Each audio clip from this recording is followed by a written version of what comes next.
But Ethan Garber's the UCLA quarterback, 3 TD passes, 6 INTs so far this season.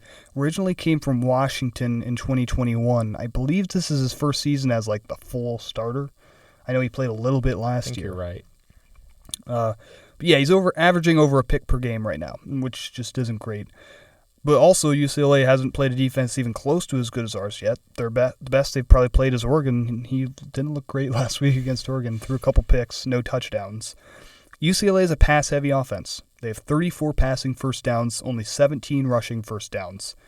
They've also lost 2 fumbles, so that's 8 turnovers in 4 games. And then they also average 75 yards per game on penalties.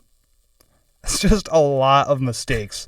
Considering their level of talent overall, the fact that their new head coach is a first-time head coach in Deshaun Foster, this is a UCLA team that has so much bad stuff going on. Yeah. You're like, how is this even going to be interesting? I was going to say, so what you want about the Washington whiteout, but there was a decent chunk of time in the spring where we all thought this was going to be the whiteout.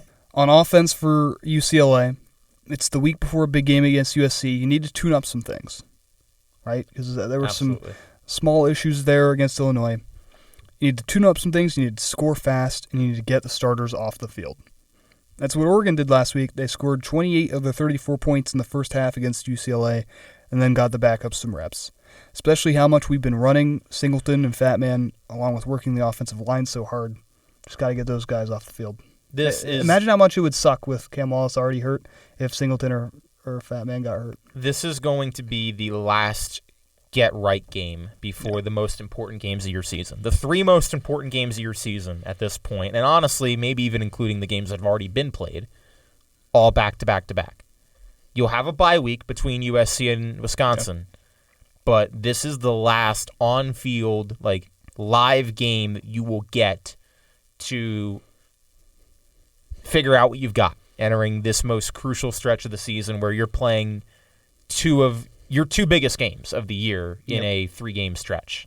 That's the reality. The USC and the Ohio State games are the 2 biggest games of the year, and you've got to look good. So this is an opportunity. I agree.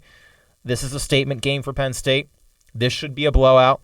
They should look great on offense. If they don't, then how in the world are you going to go into USC next week and feel confident that that's going to be a shoo-in? It's not.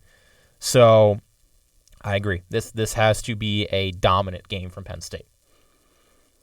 Which, in terms of this also being a home game, because you talked about those other games being road game, and because of that bye, fans, if you want to come to Beaver Stadium this weekend against UCLA is the last home game until November 2nd against Ohio State. Yeah, that's true.